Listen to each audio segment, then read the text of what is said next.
కాకినాడ జిల్లా గండపల్లి మండలం తాళ్లూరు గ్రామంలో పుష్కర అంతర్భాగం తాళ్లూరు లిఫ్టుకు ఎంఎస్ ఐరాన్ పైప్ లైన్ వేసేందుకు 52 కోట్ల రూపాయలతో ప్రభుత్వం ఆమోదం తెలిపిందని ఎమ్మెల్యే జ్యోతుల నెహ్రూ తెలిపారు. పనులు ప్రారంభించేందుకు ప్రభుత్వం సిద్ధంగా ఉందని ఎమ్మెల్యే అన్నారు. మల్లవరం ఎత్తిపోతల పథకానికి 140 కోట్ల రూపాయలు మరో 10 రోజుల్లో ప్రభుత్వం ఆమోదం తెలపనుందని చెప్పారు. 40 కోట్ల రూపాయలతోటి మళ్ళీ రీశాంక్షన్ ఇవ్వడం జరిగింది. ఈ శాంక్షన్ కేబినెట్ అప్రూవల్ అయింది. ఫైనాన్స్ కూడా క్లియర్ చేసాం. దానికి కూడా ఈ వీక్ లోనే అంటే నీడ్ ఆఫ్ ది వర్క్ అని చెప్పి దీన్ని పట్టుకుని ఈ జీవో ముందు క్లియర్ చేయించాను. మళ్ళీ ఈ వీక్ లో మళ్ళీ వెళ్తాను. ఆ జీవో కూడా వచ్చే పరిస్థితి ఉంటది. ఎందుకంటే ఏంటంటే పోలవరం మనం తాళ్లూరు లిఫ్ట్ మీద లోడ్ పడుతుంది అని చెప్పి గతంలో ఒకసారి చెప్పాను మీకు. టెండర్ కంప్లీట్ అయిపోయింది. 3.5 కోట్లు మామిడాడ, ఇరుపాక, మరిపాక, నరేంద్రపట్నం, గొల్లలగుంట. మీరు కొన్ని గ్రామాలు మిస్ చేశారంటే ప్రసాద్ రాసేటప్పుడు నేను అది చదివేస్తే గోలాడతారు వాళ్ళు. ఒక 3,000 ఎకరాలకు సంబంధించి అంటే మోస్ట్ ప్రాబబ్లీ ఈ నెలాఖరు లోపల శంకుస్థాపన ఉంటుంది. ఎందుకంటే టెండర్ టెక్నికల్ బిడ్ ఓపెన్ అయిపోయింది, ఫైనాన్షియల్ బిడ్ ఓపెన్ అయింది. తెలుగువారు ఎక్కడ ఆపదలో ఉన్నా వారికి భరోసా కల్పించిన పార్టీ తెలుగుదేశం పార్టీ అని విశాఖ జిల్లా పశ్చిమ ఎమ్మెల్యే గణబాబు పేర్కొన్నారు. నేపాల్లో తెలుగువారిని గుర్తించి 24 గంటల్లో వారి స్వస్థలానికి తీసుకొచ్చిన ఘనత మంత్రి లోకేష్ కి దక్కుతుందని చెప్పారు. ప్రభుత్వంపై ప్రజలకు పూర్తిగా ఆత్మవిశ్వాసం ఉందని చెప్పుకొచ్చారు. ఈరోజు ప్రతిపక్షం ఉందంటే ఈ రాష్ట్ర ప్రజలు గత ఎన్నికల్లో ఇచ్చినటువంటి తీర్పు.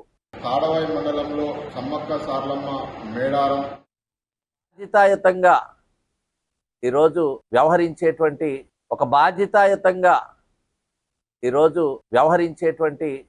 ఒక నాయకత్వం ఈ రాష్ట్రంలో ఉండటం.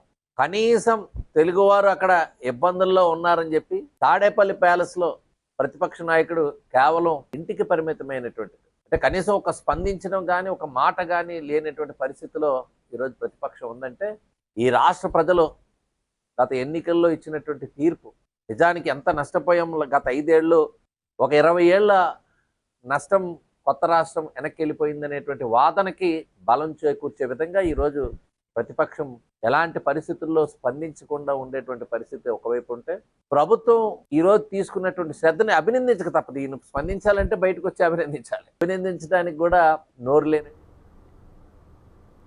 మేడారం అభివృద్ధికి ప్రజా ప్రభుత్వం 150 కోట్ల రూపాయలతో అభివృద్ధి పనులు చేపడుతుంటే కొందరు తప్పుడు ప్రచారాలు చేస్తున్నారని ములుగు జిల్లా మార్కెట్ కమిటీ చైర్మన్ రేఖా కళ్యాణి మండిపడ్డారు. అభివృద్ధి చూసి ఓర్వలేక బీఆర్ఎస్ పార్టీ నాయకులు మేడారం ప్రజలను తప్పుదోవ పట్టిస్తున్నారని ఆమె ఆగ్రహం వ్యక్తం చేశారు. బీఆర్ఎస్ పార్టీ ఇన్ఛార్జ్ బడే నాగజ్యోతిపై ఆరోపణలు చేశారు. సమ్మక్క సార్లమ్మ మేడారం ఆదివాసీ తల్లులు అయినటువంటి ఆదివాసుల ఆరాధ్య దేవతలు ఆసియా ఖండంలోనే అతిపెద్ద జాతరగా జరుగుతున్నటువంటి మా యొక్క ఆదివాసీ ఇలవెలుపుల జాతర.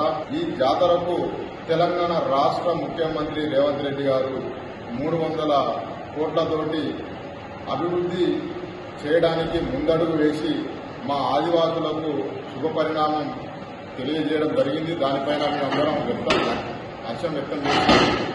దానిపై ఈరోజు కుట్రలు కుతంత్రాలు బీఆర్ఎస్ పార్టీ పేపర్లలో రాసి దాని సోషల్ మీడియాలలో విచ్చలవిడిగా దాన్ని చేస్తున్నారు. వాళ్లకు మేము హెచ్చరిక జారీ చేస్తున్నాం. ఇకనైనా ఆదివాసుల తల్లులటువంటి మేడారం ఆదివాసీ మా వనదేవతలైన సమ్మక్క సార్లమ్మ తల్లులకు దైవంగా మేము ఈరోజు డెవలప్మెంట్ మా కాంగ్రెస్ గవర్నమెంట్ ప్రజాప్రభుత్వము ఈరోజు డెవలప్మెంట్ కోసము 300 కోట్లతో ఖర్చుతో ఈరోజు డెవలప్మెంట్ అభివృద్ధి చేస్తామంటే కొంతమంది నాయకులు బీఆర్ఎస్ నాయకులు దాన్ని ఓర్చుకోలేక అక్కడ ఉన్న ప్రజలను మభ్యపెట్టి ప్రజలను తప్పుతోవ పట్టిస్తున్నారు. అది ప్రజలారా మీరు అందరూ కూడా మనకు అనేది ఏంటి అని అంటే అభివృద్ధి జరగాలి, డెవలప్మెంట్ జరగాలి. మీరందరూ కూడా అభివృద్ధి జరుగుతా అంటే మీరు కూడా వాళ్ళ మాటలు వినిపించుకొని మీరు వాళ్ళ మాటలు వింటారు. అది మీరందరూ కూడా నమ్మకండి. మనం అభివృద్ధి జరగాలంటే సమ్మక్క సారలమ్మ తల్లుల దైవంగా ఈరోజు పూజారులు అయితే ఆదివాసీ సంఘాల నాయకులు ఆదివాసీ ప్రజలందరూ కూడా వాళ్ళందరినీ కూడా ఆల్రెడీ కలెక్టర్ గారు మన మంత్రి ఆదివాసీ మంత్రి మన సీత యాదాద్రి భువనగిరి జిల్లా చౌటుప్పల్ ఆర్డీఓ కార్యాలయం ముందు అఖిలపక్షం ఆధ్వర్యంలో RRR భూ బాధితులు ధర్నా నిర్వహించారు. చౌటుప్పల్ నారాయణపురం మండలంలో RRR భూ బాధితులు పెద్ద ఎత్తున పాల్గొన్నారు. చౌటుప్పల్ దగ్గర ఆన్లైన్మెంట్ మార్పుపై రైతులు ఆగ్రహం వ్యక్తం చేశారు. ఆన్లైన్మెంట్ మార్చాలని డిమాండ్ చేశారు. పాత ఆన్లైన్మెంట్ కొనసాగించాలని డిమాండ్ చేశారు. ఈ కార్యక్రమంలో ఎమ్మెల్యే నెల్లికంటి సత్యం, మునుగోడు మాజీ ఎమ్మెల్యే కూసుకుంట్ల ప్రభాకర్ రెడ్డి, బీజేపీ రాష్ట్ర నాయకులు గంగిడి మనోహర్ రెడ్డి తదితరులు పాల్గొన్నారు. ఎటువంటి అవాంఛనీయ ఘటనలు జరగకుండా 4 అంచెల భద్రత ఏర్పాటు చేశారు పోలీసులు.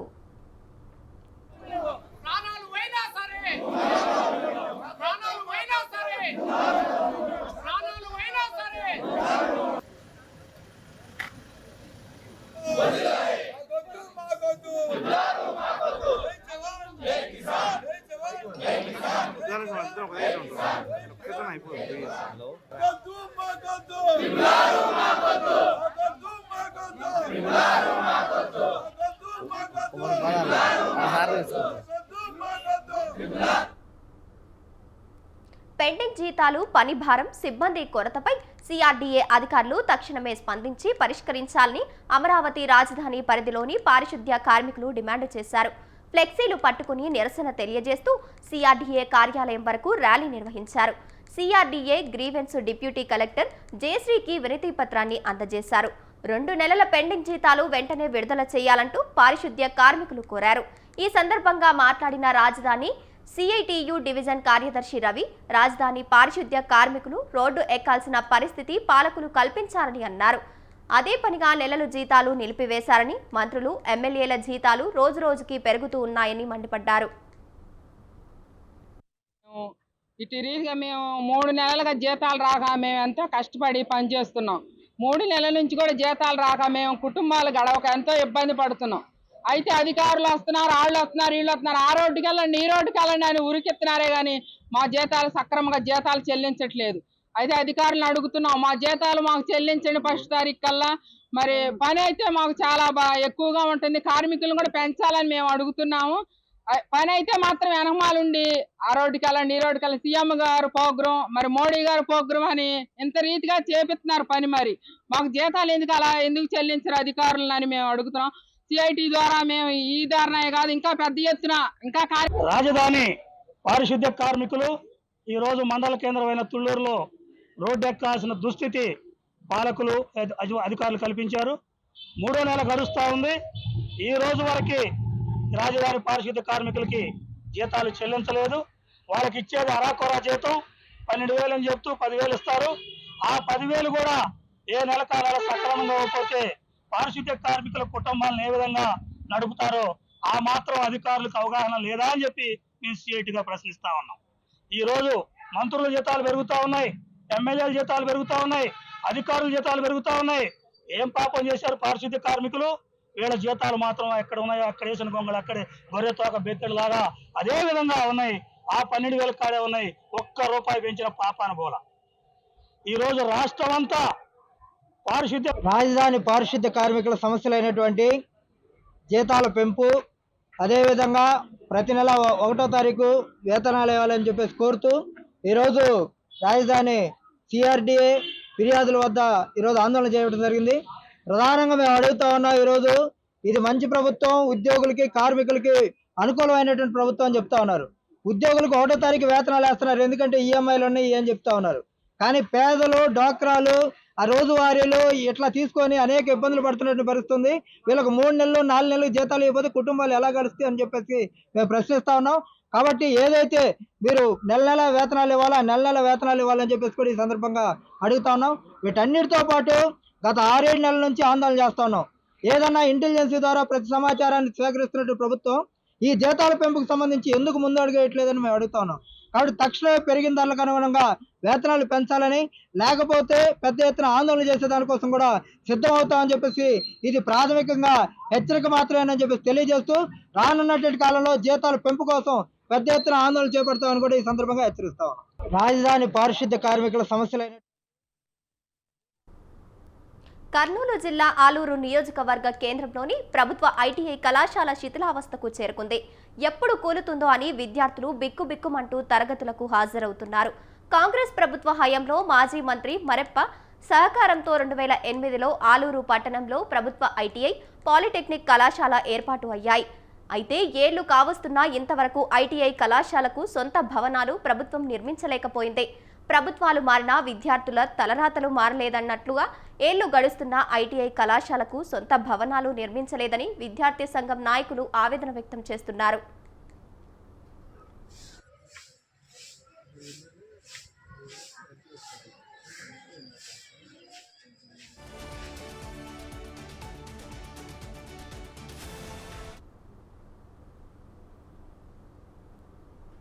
గత రాత్రి కురిసిన భారీ వర్షాలకు కళాశాల పైకప్పు పెంకుల నుంచి వర్షపు నీరు తరగతి గదిలోకి రావడంతో తరగతులు బహిష్కరించి కళాశాల ముందు ఎస్ఎఫ్ఐ ఆధ్వర్యంలో నిరసన వ్యక్తం చేశారు. విద్యార్థుల తలపై ప్లాస్టిక్ పెట్టుకొని పాఠాలు వింటున్నారు. అధ్యాపకులు కూడా వర్షంలో తడుస్తూ పాఠాలు చెబుతున్నారు.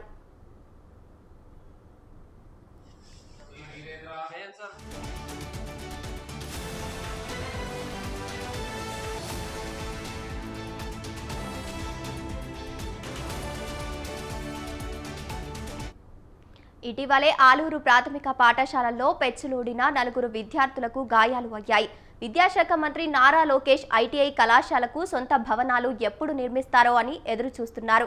ఐటీఐ కళాశాలలు ప్రస్తుతం ప్రభుత్వ బాలుర పాఠశాల పాతబడికి గదుల్లో నిర్వహిస్తున్నారు. లక్షల విలువ చేసే సామాగ్రి, కంప్యూటర్లు ఉన్నాయి. వర్షాల వల్ల పరికరాలు పనికి రాకుండా పోతాయని ఉపాధ్యాయులు ఆవేదన వ్యక్తం చేస్తున్నారు. కొత్త భవనాలు నిర్మించేంత వరకు పెద్ద ఎత్తున పోరాటం చేస్తామని విద్యార్థి సంఘాల నాయకులు హెచ్చరించారు.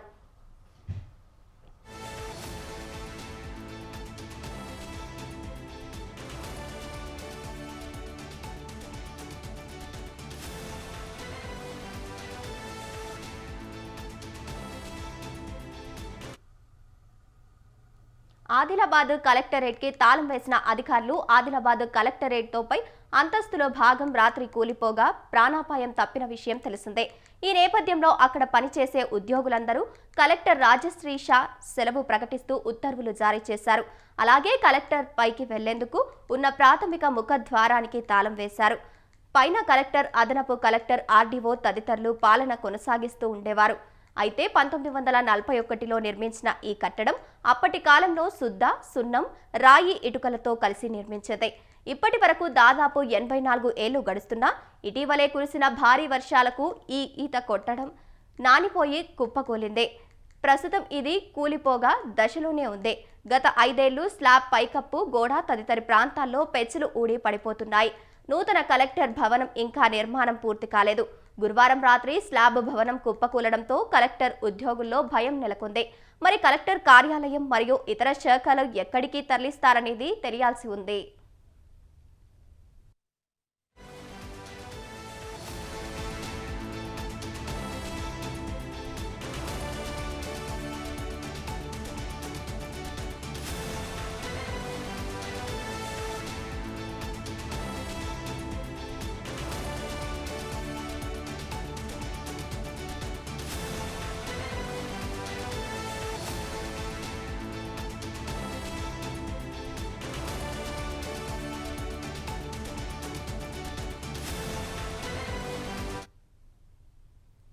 సిరిసిల్ల కలెక్టర్ కార్యాలయంలో రాజన్న ఆలయానికి సంబంధించిన కాంట్రాక్టు బేసు ఉద్యోగాల ఇంటర్వ్యూలు గురువారం రాత్రి వరకు కొనసాగాయి.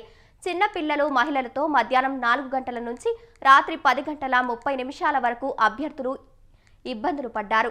రాత్రి కూడా ఇంటర్వ్యూలు నిర్వహించడంతో కలెక్టర్ సందీప్ కుమార్ ఝాపై ఆగ్రహం వ్యక్తం చేశారు బాధితులు. దీంతో ఇంటర్వ్యూలను వాయిదా వేశారు.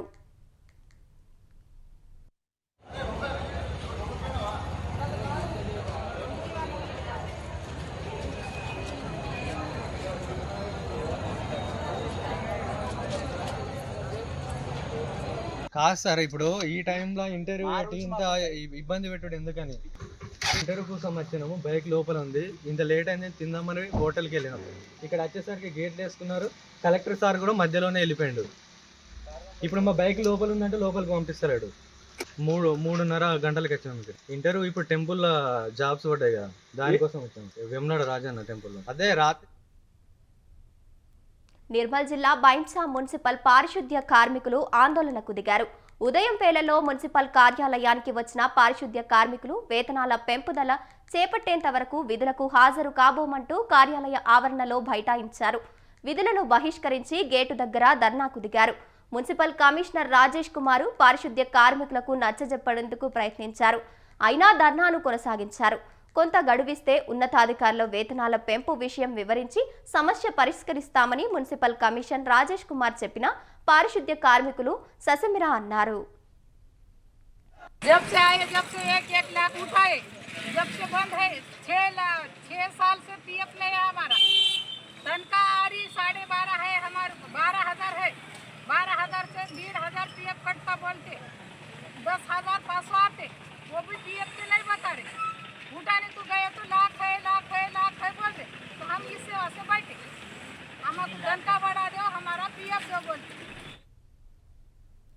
ప్రకాశం జిల్లా మార్కాపురంలోని డిగ్రీ కళాశాలల యాజమాన్యాల అధిక ఫీజులు వసూలు చేస్తున్నారని సబ్ కలెక్టర్ కార్యాలయంలో విద్యార్థులు ఆందోళనకు దిగారు. ప్రభుత్వం ఫీజు రియంబర్స్మెంట్ విడుదల చేయకపోవడంతో యాజమాన్యాలు తమపై ఒత్తిడి చేస్తున్నారని ఆవేదన వ్యక్తం చేశారు విద్యార్థులు. అనంతరం సబ్ కలెక్టర్ కార్యాలయంలో ఏవోను కలిసి తమ సమస్యను పరిష్కరించాలని వినతి పత్రాన్ని అందజేశారు. డబ్బులు ఎంత పడ్డాయో మాకు చెప్పట్లేదు, రిసిప్ట్లు ఇవ్వమన్నా కూడా చెప్పట్లేదు. ఏది అడిగినా మీకు ఎందుకు అంటున్నారు, ఇంటర్నల్స్ తగ్గిస్తామంటున్నారు. ఫీజు రియంబర్స్ ఎంత పడ్డదని కూడా చెప్పట్లేదు. First year, second year, final year మొత్తం కడుతూనే ఉన్నాము. ఒక సెమిస్టర్ ఆపేసరికి మమ్మల్ని కఠిన చర్యలు తీసుకుంటున్నారు. ఏదైనా అడిగితే మమ్మల్ని టార్గెట్ చేసి మమ్మల్ని చిత్రహింస పెడుతున్నారు. జాయిన్ అయ్యేటప్పుడు మీరు ఫీజు కట్టని అవసరం లేదు అన్ని. ఈరోజు చూసుకుంటే మార్కాపురంలోని గౌతమి డిగ్రీ కళాశాల విద్యార్థులు సబ్ కలెక్టర్ని ఆశ్రయించారు. సమస్య ఏందయ్యా అంటే, మార్కాపురంలో గౌతమి డిగ్రీ కళాశాల నందు 5th సెమ్ ఏది అక్టోబర్లో స్టార్ట్ అన్న 5th సెమ్ పరీక్షా ఫీజు కట్టించుకోమని ఆంధ్రకేశ్వరి యూనివర్సిటీ నోటిఫికేషన్ వదిలింది. ఫీజు ఎలా ఉండాలో కూడా నోటిఫికేషన్ వదిలింది. కానీ మితిమీరిన ప్రైవేట్ కళాశాలలో ఈ యొక్క ఫీజుని 1000 రూపాయలు ఉన్న ఫీజుని 3000 కట్టించుకుంటున్నారు. అలాగే కళాశాల ఫీజు కూడా కట్టమని ఒత్తిడి చేస్తున్నారు. కళాశాల ఫీజు కడితేనే. కర్నూలు జిల్లా కోడుమూరు ఏపీ మోడల్ స్కూలు విద్యార్థులపై తేనెటీగలు దాడి చేశాయి. విద్యార్థులు మధ్యాహ్నం భోజనం అనంతరం తరగతి గదుల్లోకి వెళ్లే సమయంలో అకస్మాత్తుగా తేనెటీగలు దాడి చేయడంతో దాదాపు 112 మంది విద్యార్థులు గాయపడ్డారు. వెంటనే ఉపాధ్యాయులు గాయపడిన విద్యార్థులను కోడుమూరు ప్రభుత్వ ఆసుపత్రికి తరలించారు. గాయపడిన విద్యార్థులకు వైద్యం అందించామని ఆసుపత్రి సూపరింటెండెంట్ నాగరాజు తెలిపారు. అందరూ క్షేమంగా ఉన్నారని, 3 విద్యార్థులు ఎక్కువగా గాయపడ్డారని, వారికి కూడా వైద్యం అందిస్తున్నామని చెప్పారు.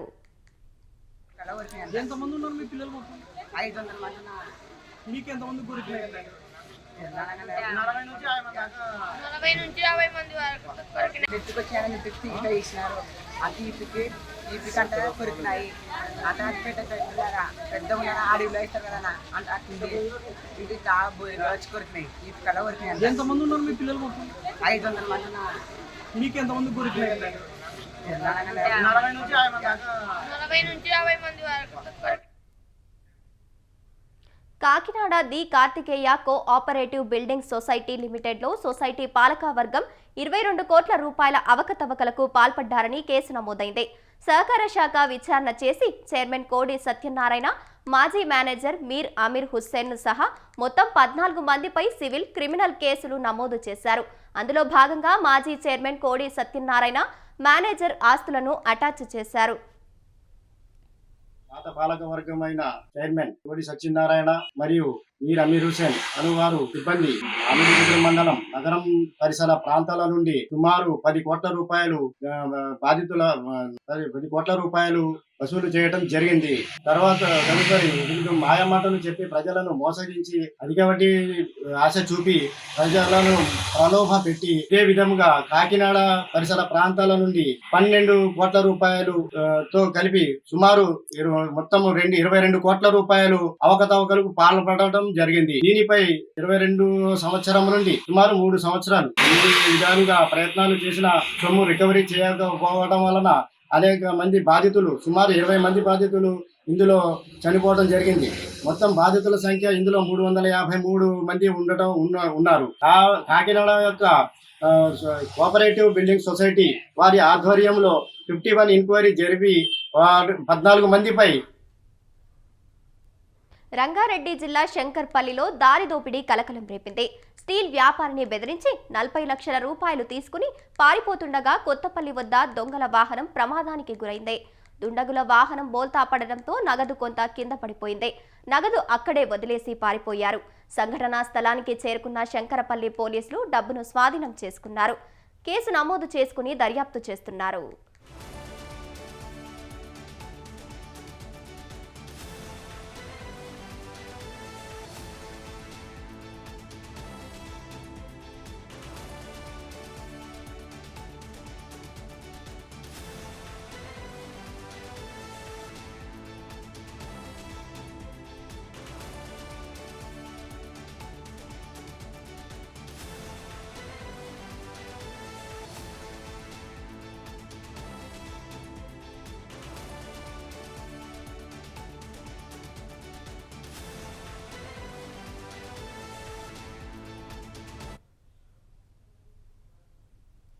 మేడారంతో పాటు పరిసర గ్రామాల రైతులు పోరుబాటాకు సిద్ధమయ్యారు.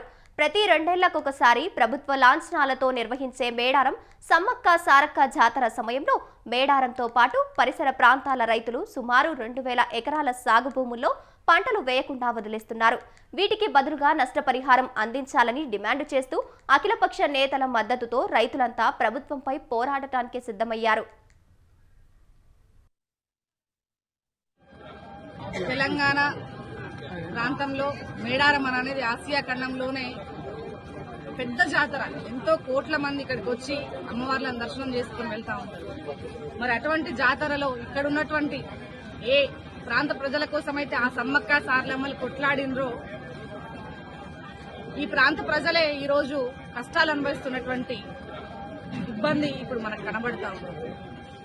అటు గత 3-4 సంవత్సరాల నుంచి వరద నష్టం వల్ల పంటలు నష్టపోతున్నారు. వరదల వల్ల ఇప్పుడు జాతర వల్ల రెండో పంట కూడా నష్టపోతున్నారు. మరి వాళ్ళకి ఖచ్చితంగా రెండో పంట నష్టపరిహారం ప్రభుత్వం తాత్కాలిక జాతర అవసరాల కోసం కొంత భూమిని ప్రభుత్వం తీసేసుకోవడం, శాశ్వత అవసరాల కోసం కొంత భూమిని ప్రభుత్వం తీసుకోవడం జరుగుతుంది. ఈ శాశ్వత అవసరాల కోసం తీసుకున్న భూమికి కానీ తాత్కాలిక అవసరాల కోసం తీసుకున్న భూమికి కానీ ఎటువంటి నష్టపరిహారం చెల్లించకుండా జులుం చేసి భూములు తీసుకోవడం జరుగుతుంది. ఎప్పుడైనా రైతు ఆ భూమిని ఎందుకు ఖరాబ్ చేస్తున్నావు, ఎందుకు తీసుకుంటున్నావు అని అడిగితే ఉల్టా ఆయన మీదనే. ఆదిలాబాద్ జిల్లాలో గంజాయిని పూర్తిగా నిర్మూలిస్తామని ఎస్పీ అఖిల్ మహాజన్ తెలిపారు. గుడిహత్నూరు మండలంలోని తోషం గ్రామ శివార్లో గంజాయి మొక్కలు సాగు చేస్తున్న దేవరావు, అతని కొడుకులు నాగేష్, జగన్లను పట్టుకుని వారిపై కేసు నమోదు చేశారు. పట్టుకున్న గంజాయి మొక్కల విలువ బహిరంగ మార్కెట్లో సుమారు 62.7 లక్షలు ఉంటుందని తెలిపారు. రైతులెవరూ ఇలాంటి చట్ట వ్యతిరేక చర్యలు చేయవద్దని, చేస్తే చట్టపరమైన చర్యలు తీసుకుంటామని అన్నారు. దీనిలో ఇప్పుడు మనం వరంగల్ ఎంజీఎం ఆసుపత్రిలో నెలలు నిండకుండా నిర్మించిన మగ మృత శిశువుని తల్లిదండ్రులు వదిలేసి వెళ్లిన ఘటన ఆలస్యంగా వెలుగులోకి వచ్చింది. ఈ నెల 8న తొర్రూరులో ఓ ప్రసూతి ఆసుపత్రిలో 7 నెలల గర్భిణి మగబిడ్డకు జన్మనిచ్చింది. శిశువుకి ఆరోగ్య సమస్య తలెత్తడంతో అక్కడి వైద్యులు ఎంజీఎం ఆసుపత్రికి రిఫర్ చేశారు. అదే రోజు కుటుంబ సభ్యులు శిశువును ఎంజీఎం పిల్లల వార్డుకు తీసుకురాగా పరీక్షించిన వైద్యులు శిశువు అప్పటికే మృతి చెందినట్లు తెలిపారు. దీంతో మృతి శిశువును తీసుకెళ్లకుండా మార్చురీలోనే వదిలేసి వెళ్లిపోయారు. ఈ విషయాన్ని ఎంజీఎం ఆసుపత్రి అధికారులు మట్టెవాడ పోలీసుల దృష్టికి తీసుకెళ్లగా వారు విచారణ చేపట్టి వదిలి వెళ్లిన వారితో మాట్లాడారు.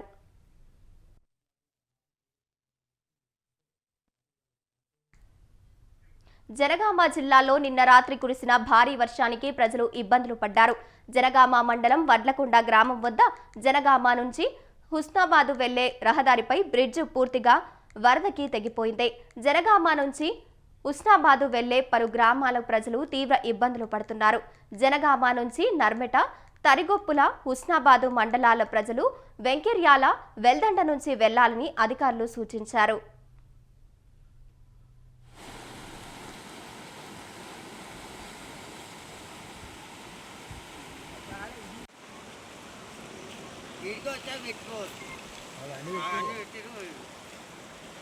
ఏ అందరూ తలుపుడు